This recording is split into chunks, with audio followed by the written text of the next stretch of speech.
Hello, my name is Dr. Catherine McGregor, and I'm the Dean of the Faculty of Education at the University of Victoria.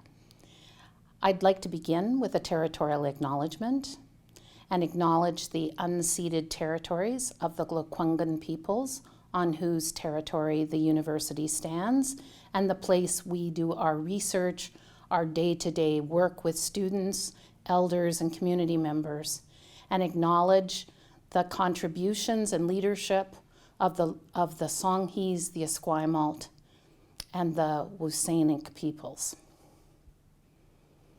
So today I have the great pleasure of introducing a wonderful colleague, Dr. Sarah Nutter. Dr. Nutter, in her presentation today, will speak to the cultural messages and beliefs about appearance, bodies, and health in our society that she aims to challenge in the research she conducts at the University of Victoria.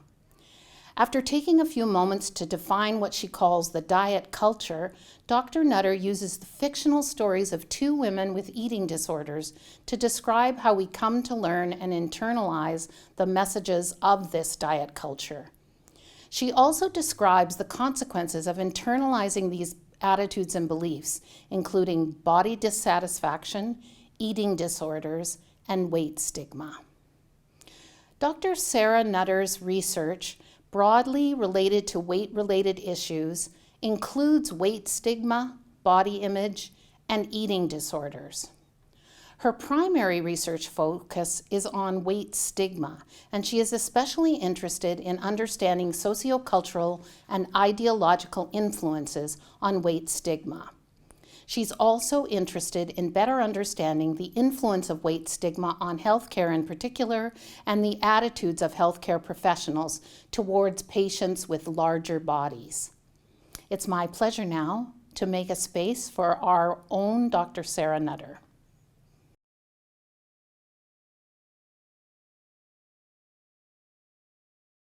Thank you so much for your wonderful introduction, Dr. McGregor, and thank you for the invitation to take part in this lecture series. As a woman and as a researcher, I'm interested in the messages we receive about our bodies and our appearance on a daily basis.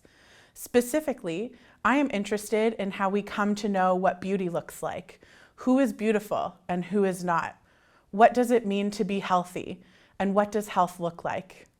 How do our beliefs about health and beauty intersect with one another?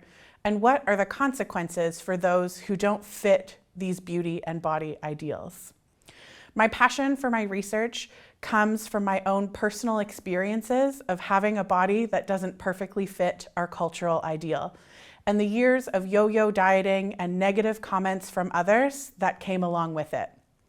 Now I have turned the upset I once felt about my own body toward our culture, and it is with a critical look outward that I seek to better understand where body and weight-related messaging comes from and how it can impact us, so that hopefully I can contribute to change. I've titled my talk "The Insidious Harms of Diet Culture" because the impact of our society's body and weight-related messages are not always easy to identify, and the effects often build over time. But the harm of these messages cannot be understated. So what do I mean by diet culture? The term diet culture is used broadly to refer to the commonality of dieting in Western culture. But researchers who have taken a closer look at what diet culture means have found it is comprised of multiple interconnected parts. The first component of diet culture is the glorification of thinness. Western culture is characterized by beauty ideals that emphasize thinness with selectively toned muscles and large breasts for women, and an increasingly muscular body for men. These ideals are referred to by researchers as the thin ideal and the muscular ideal. The second component of diet culture is the vilification of fatness.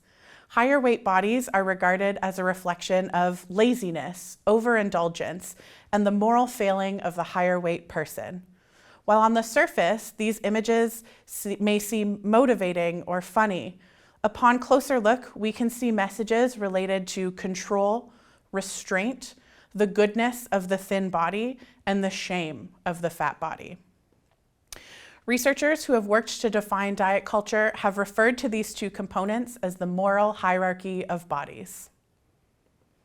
The third component of diet culture is where the moral hierarchy of bodies collide with assumptions about health. Specifically, the myth that weight is an indicator of health.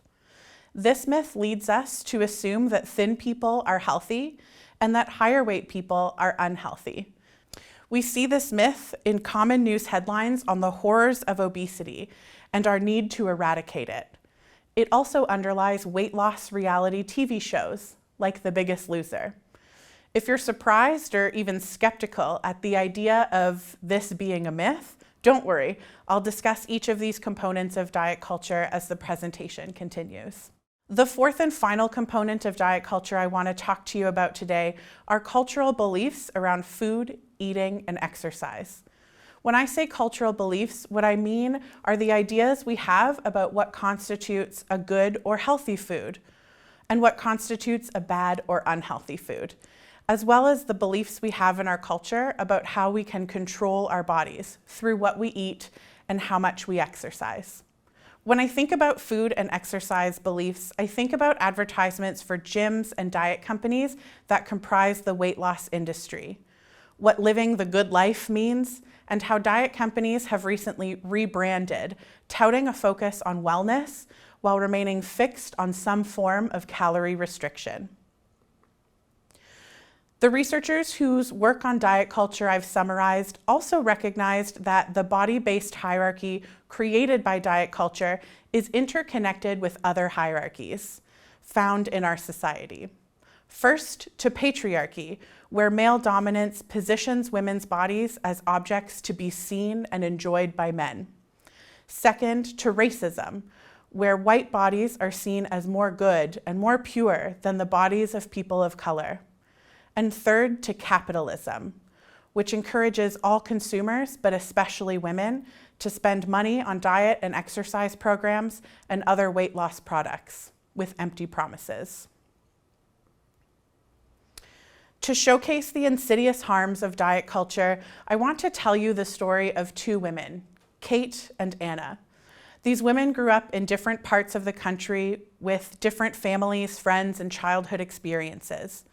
What they share in common is a diagnosis of an eating disorder and many body and weight-related experiences throughout their childhood and adolescence that, over time, led to their diagnoses. The symptoms of Kate and Anna include extreme restriction in the amount of food they eat each day, an obsession with exercise, and an unrelenting drive to lose weight. They also both experience an intense fear of gaining weight. These symptoms describe anorexia nervosa, which is the diagnosis that Kate received. Although Anna is experiencing the same symptoms, she received a diagnosis of atypical anorexia nervosa, with atypical indicating that her body weight does not fall into the underweight category. Let's examine the lives of Kate and Anna a little more closely, including how the body weight of each woman influenced their experience of the world, their body, and their eating disorder. As young girls, Kate and Anna loved to play with dolls, especially Barbies. They spent hours brushing their hair, putting together the perfect outfit, and imagining life scenarios for Barbie and her friends. They also loved watching animated movies. Stories of princesses being rescued from evil villains so they can live happily ever after. What Kate and Anna didn't know was that their favorite toys and movies were one of their introductory lessons to diet culture, the thin ideal and the moral hierarchy of bodies. Both Barbie and their favorite movie characters were thin, extraordinarily so. And without being aware of it, Kate and Anna began to associate their liking of Barbie and their favorite movie characters to the bodies that they had. Barbie's perfection and happiness was inseparable from her thinness. Being a princess who is saved by Prince Charming and lives happily ever after means having a thin body. Fat, on the other hand, was either absent or, quite literally, vilified. At home, Kate and Anna learned about food and exercise from their parents. They noticed the food their mothers did and did not eat at dinner, and they heard their mothers say things like, "I've been really good this week. I'm gonna have a sliver of cake after dinner." They watched their mothers exercise multiple times throughout the week and step on the scale while getting ready in the bathroom each day. They knew the frustrated sigh meant that the number on the scale had gone up, not down, and they heard their mothers vow to exercise more in response. Kate learns from conversations with her parents that it is important to make sure her body doesn't get too fat, because too much fat is bad for her heart and her heart won't work as good. When Anna's body changes and her clothes don't fit as well, her parents say she is getting too big. She is warned not to become too close of friends with the fridge, and that she needs to cut back on certain kinds of food. These experiences are the foundations of Kate and Anna's beliefs about health, weight, food, and exercise. At school, Kate and Anna had different experiences with their peers. Kate was popular, liked by all of her classmates, and found herself invited to her friends' birthday parties and sleepovers.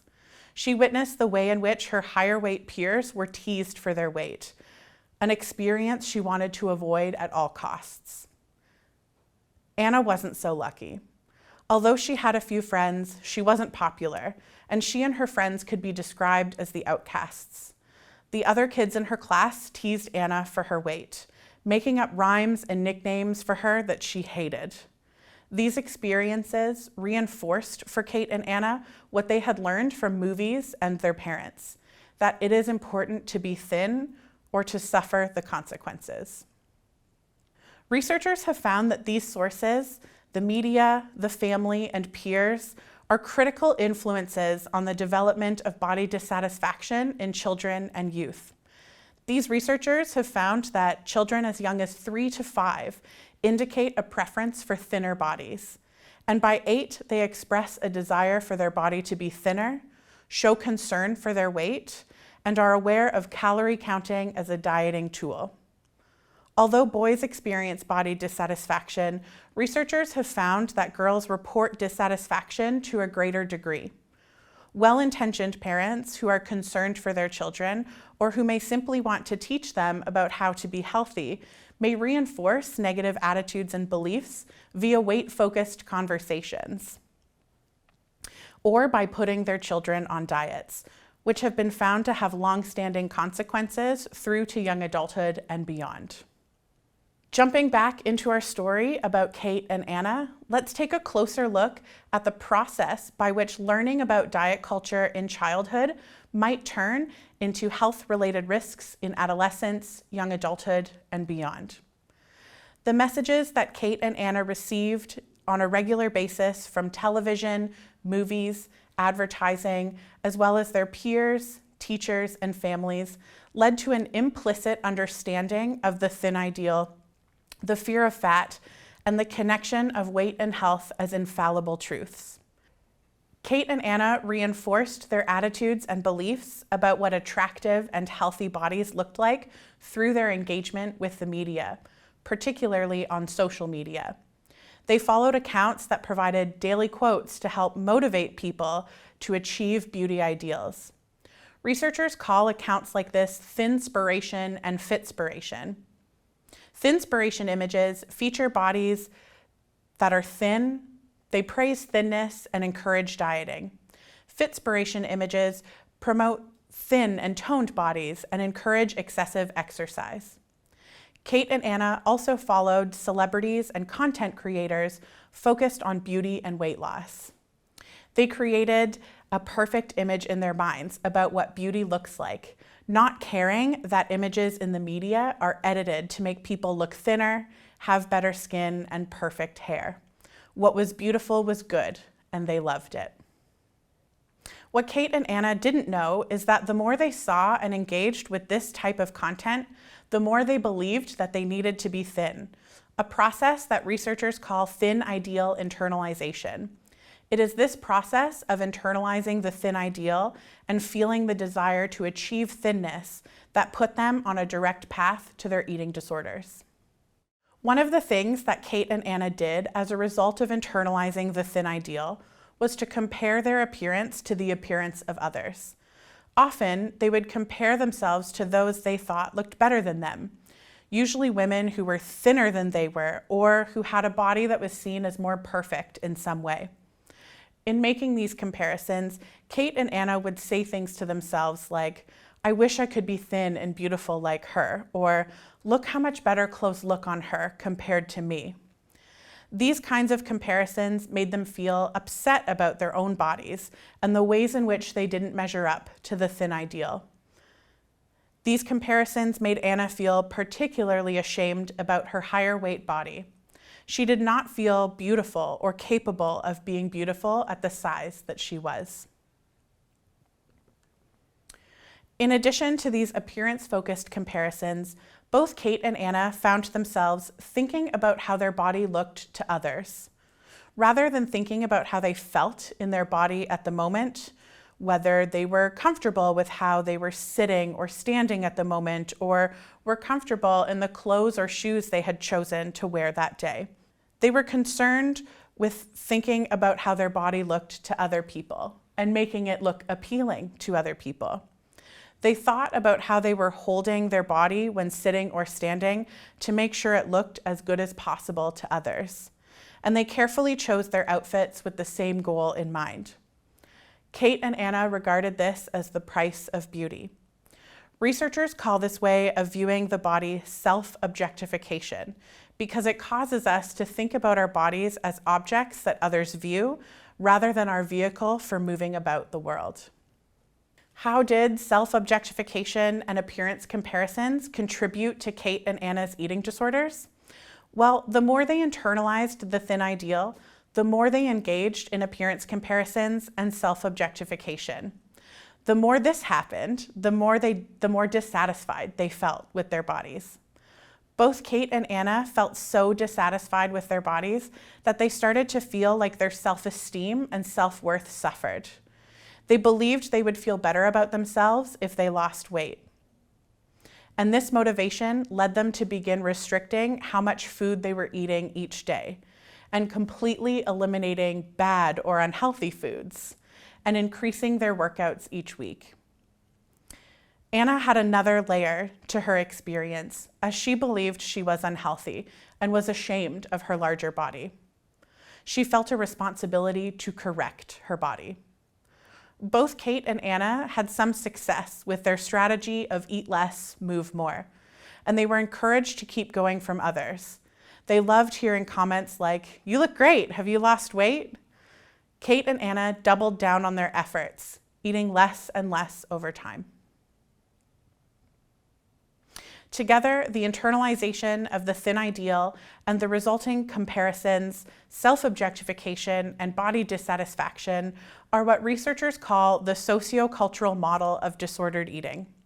Thin ideal internalization, appearance comparisons, and self-objectification are known to predict how dissatisfied someone is with their body, and body dissatisfaction predicts disordered eating behaviors and risk for eating disorders, as we see in the stories of Kate and Anna. We can see how their ideas of thin is good and fat is bad were tied to their motivation to lose weight.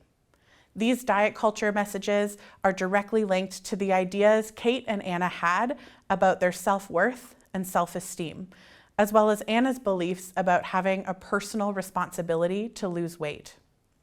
Their dieting behaviors are a direct reflection of diet culture's messages related to food, exercise, and weight. Eating disorders are one of the most serious and potentially life-threatening mental health conditions.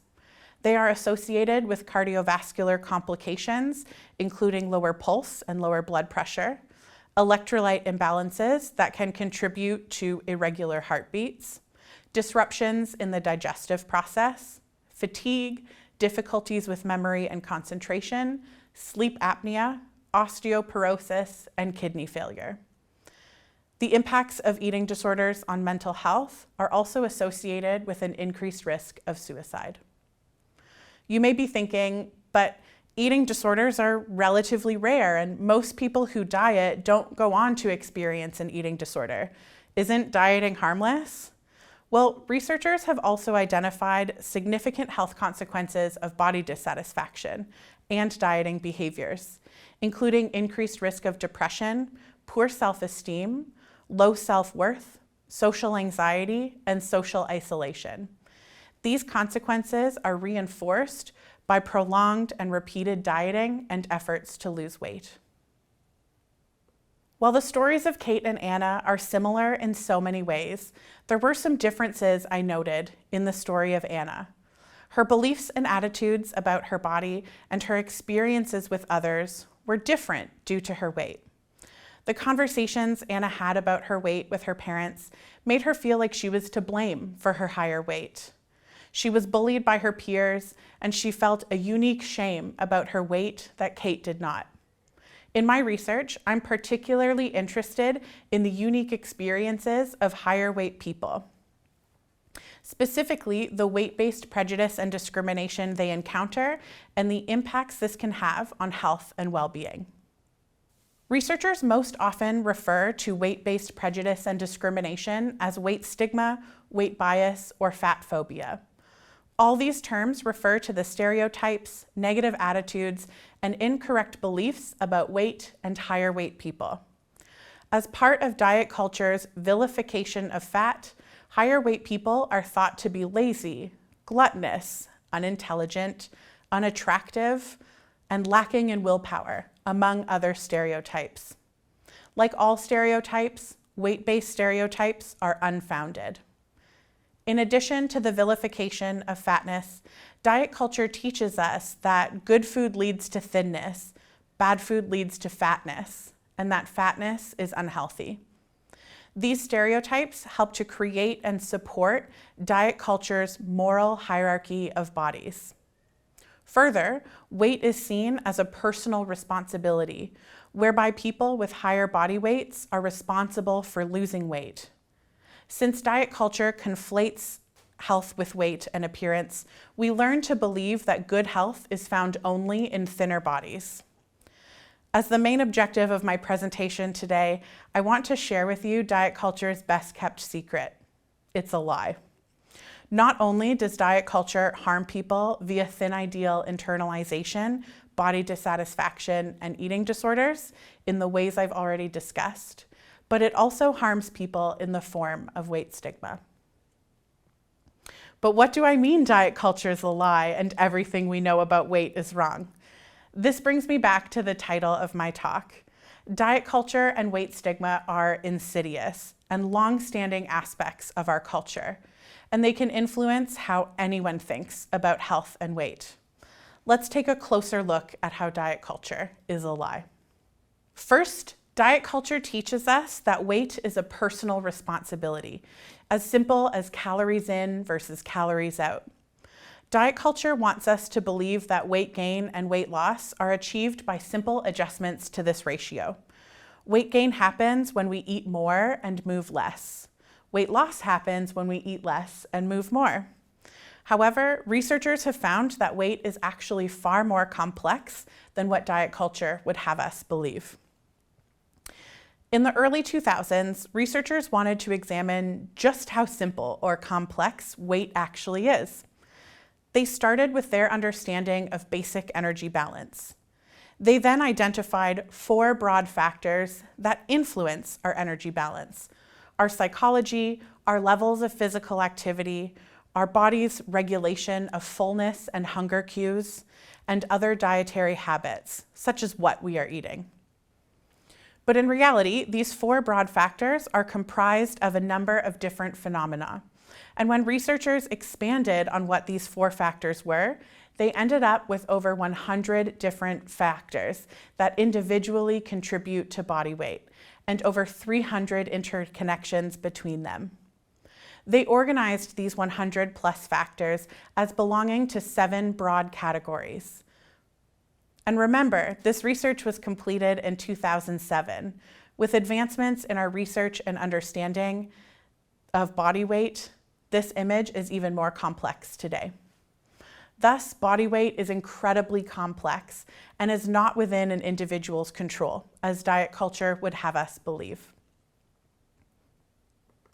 Next is the question of whether or not weight is an indicator of health, another teaching of diet culture. We hear a lot about BMI, and BMI is used to classify people into an assumed health status. There is no clearer indicator to me of our assumption of health based on weight than the normal weight or healthy weight BMI categories. People who fall above this in the overweight and obesity BMI categories are assumed to be unhealthy. But how accurate are these weight-based assumptions about health? Well, in 2016, researchers published a paper that examined this very question. Using information from thousands of people in the United States, they classified people as healthy versus unhealthy based on several key indicators: blood pressure, fasting triglyceride levels, cholesterol, fasting glucose levels, insulin resistance, and inflammation within the body. They then examined how well BMI corresponded to the classifications of individuals as healthy versus unhealthy.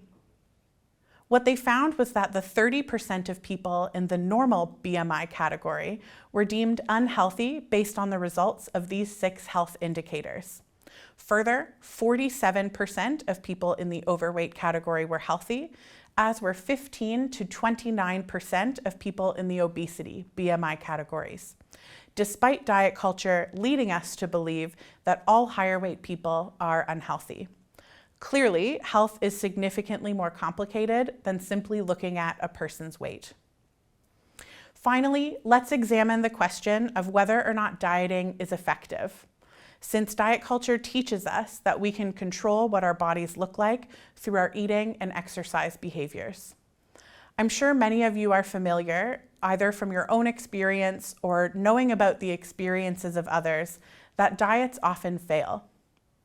Over time, people gain the weight they lost back, and often more, and will end up at a higher weight than they were when they started the diet in the first place. This then causes people to go back on a diet to lose the weight they regained, a cycle that many have called yo-yo dieting.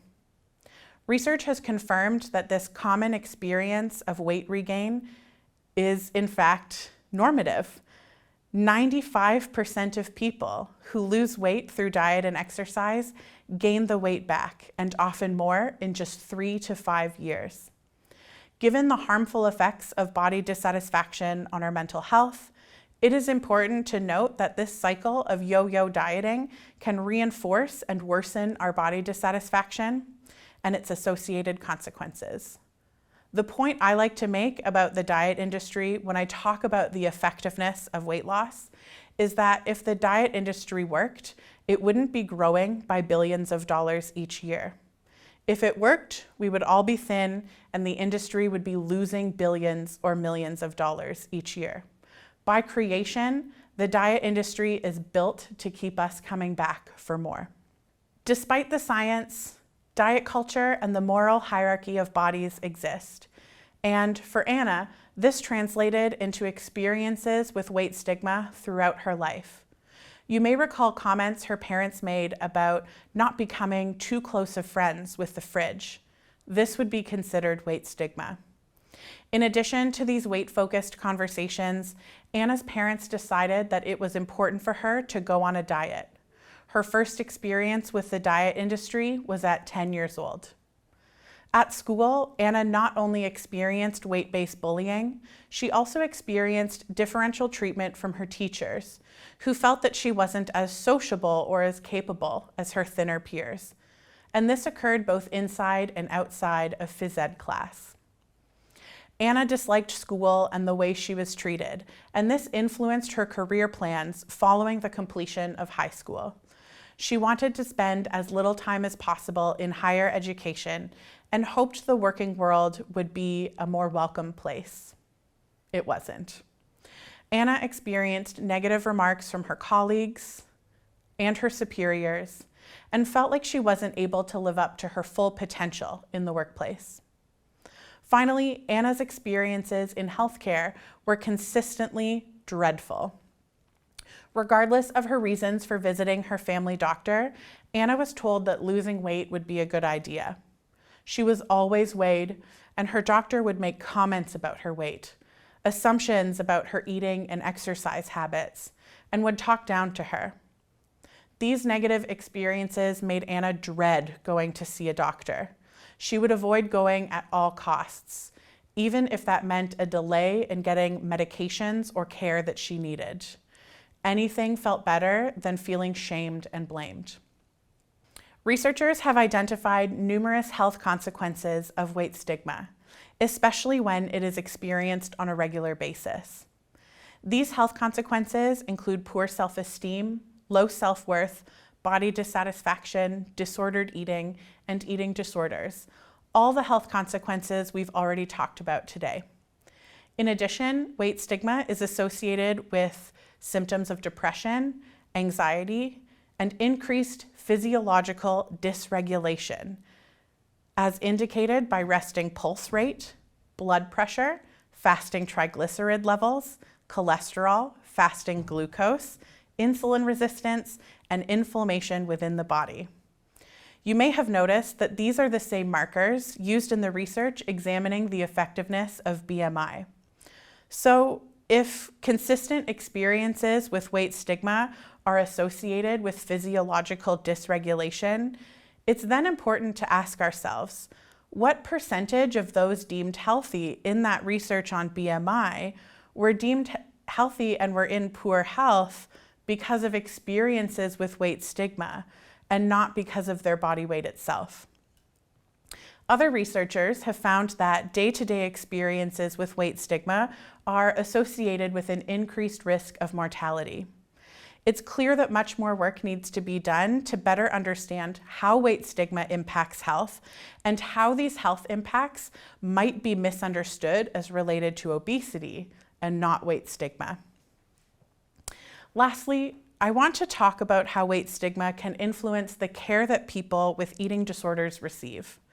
In an already strained healthcare system and with an already difficult to treat mental health condition, patients like Anna who are diagnosed with atypical anorexia are much less likely to be referred to an eating disorder treatment program. Patients like Anna may be dismissed by professionals who believe they don't have an eating disorder due to their higher weight. They may be recommended to go on a diet and have their food restriction encouraged or overlooked. Or they may be removed from eating disorder programs altogether. In considering the health consequences of weight stigma and the way in which it affects the quality of healthcare that higher weight people receive, it is important to consider the role that diet culture plays in this inequity. While the stories of Kate and Anna are fictional, the research these stories are based on reflects the experiences of real people. Research that demonstrates very real, very serious, and potentially fatal harms of diet culture. I positioned Kate and Anna as Black women to indicate that these struggles happen for all women, not just white women. However, there are unique aspects that racialized women experience with regard to body dissatisfaction that I was unable to include in my presentation. As a weight stigma researcher, I'm particularly drawn to stories like Anna's because of the way in which weight stigma might not get people the help and support that they need. I question the reasons for needing to differentiate between typical and atypical anorexia, a weight-based difference that seems meaningless outside of our cultural context of diet culture. In our weight and weight loss obsessed culture, we think about body dissatisfaction and disordered eating as normal and weight loss as something to be celebrated. Rarely do we think of the hidden harms of these perceived normal experiences. And rarely do we think about the ways in which our incorrect beliefs and assumptions about weight and health negatively influence the day-to-day experiences of higher weight people in our society. As discussed today, one doesn't need to develop an eating disorder to experience harm from diet culture. We all experience harm from diet culture. We also discussed how diet culture and weight stigma doesn't hold up to research. I believe it is time to seriously reconsider how we define and describe health as well as beauty. Let's focus on health for the sake of health and remove our obsession with weight. In a world where our bodies help us to move through and experience our lives every day, there has to be room to recognize that and celebrate beauty and goodness in all bodies, regardless of what they look like. I'll finish my presentation with a quote from a slam poem that I find particularly powerful. The poem is called "When the Fat Girl Gets Skinny," and it was written and performed by Blythe Baird.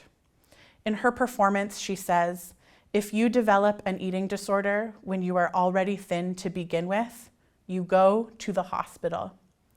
If you develop an eating disorder when you are not thin to begin with, you are a success story."